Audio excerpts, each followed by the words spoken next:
The Joe Rogan Experience. I mean, this is one of the things that attracts me to Christianity, is the idea of the first will be last, the last will be first. Is so radical. Mm-hmm.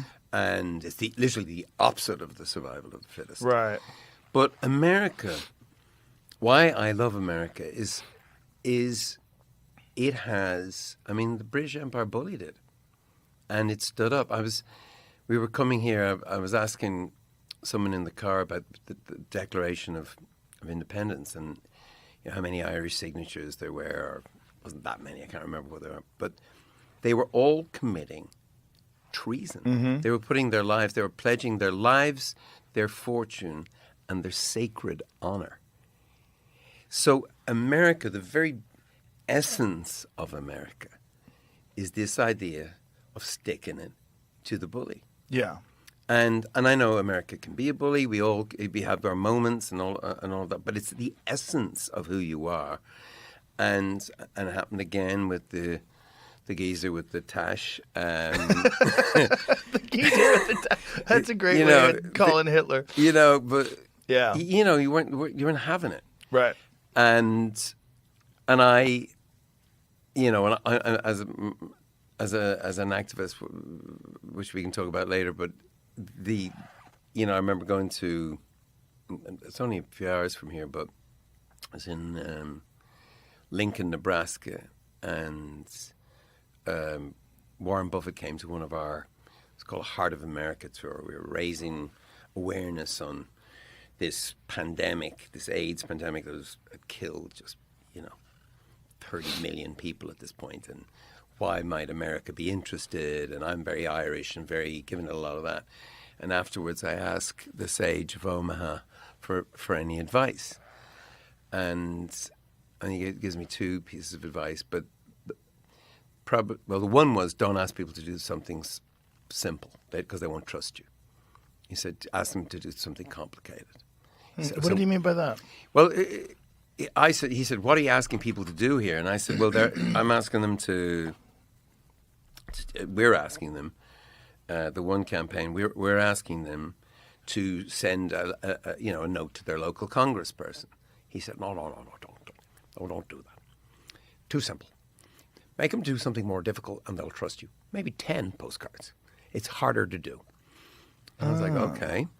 And anything else? And he said something which really changed my life and changed my conversation with this country of yours.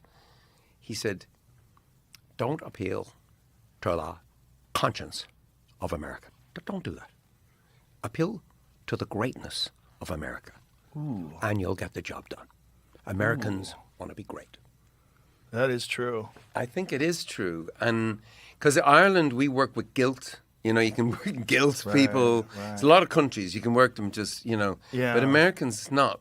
Give them the chance to be the cavalry. Yeah. And Omaha Beach, the heroism of Omaha Beach, the lives poured out, and to save Europe from tyranny. And that's who America is. And, I gave you the Joshua Tree because it's not just as an Irishman, but probably more because I, as an Irishman, fell under the spell of America. Even as kids, coming here, a lot of the cooler bands would just play the coasts, the cooler UK bands or European bands. But I wanted to be all over America. I mean, we opened for a wet T-shirt competition in Dallas. What year was this? 81. I was a freshman in high 21. school. Wow. We in Austin. I don't know if anyone can remember, but it was called the Club Foot. It was a bad pun, but there was no AC, and I remember it was a tin roof. And for Irish people, we were just being boiled. But I really, really great memories of just bussing it through this sort of mythical landscape. There's nowhere in this country I would want to fly over. But I do now. You know, we got the plane, you got this. But I just remember thinking, there's so many Americas.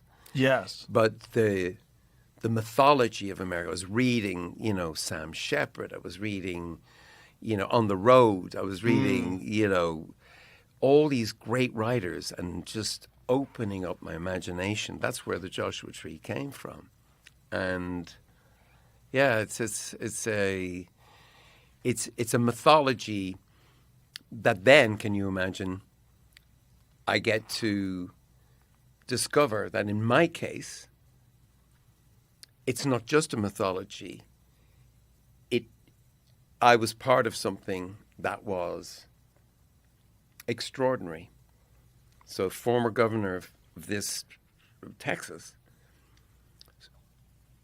George W. Bush, conservative, starts to lead the world in the fight against the AIDS pandemic, the greatest health crisis in 600 years since the bubonic plague. And I'm like, and people say, that's impossible. It's just not going to happen. And he does. And it becomes a bipartisan thing, and 26 million lives are saved. So it's strange, the way you see things. I had this, it wasn't a naive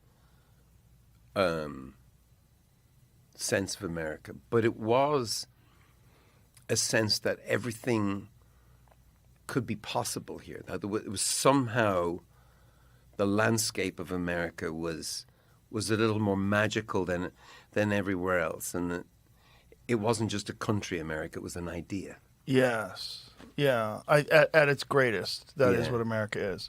At its greatest, it's an idea, and it's an idea that was, like I said, was founded with the concepts behind the Declaration of Independence. And those men who wrote that, the men who signed the Bill of Rights, they were so young. They were so young. Some of them were 18 years old at the time, which is so crazy. Jefferson was 32 or 33 when he wrote that. He's an old codger. I mean, that's why. And then, by the way, years later, he's in France. I think he's in and he loved wine. And this emerged. I found this out because I saw a signature in a book. I was on some tour. I like to drink red wine. I've never been to Bordeaux in my life, but I went with some people who knew their way around wine, and they asked me to sign a book in this particular vineyard, posh kind of vineyard. But this was across the road from the big name sort of thing. And I said, can I see the first book? There's Thomas Jefferson's name in the first one. I thought, wow, this guy's dreaming up America on some very fancy red plonk. Yeah. Or not plonk, actually. Some really, that's just, but, you know, I know there's lots of contradictions in America. And I know there was slavery still and that he had slaves. And I understand, but I'm encouraged that America perhaps doesn't exist yet, that it's still being written. If you think about it as a song, you think about it as a piece of music, it's not finished. Right. It's still being written. Yeah. They started at those signatures. Yeah. You, and if you let people like me stay, you know, we're still, you know, you're writing it. I'm not writing. I'm the annoying fan who follows America into the bathroom and with the liner notes, which are the declaration, going, didn't you say this here? And get out. Who followed me into the bathroom? It's like, but I like the idea that this is far from finished, this composition. Yes. And for some people, the America that is available to you and me doesn't exist yet, but it will, and it can. And yeah,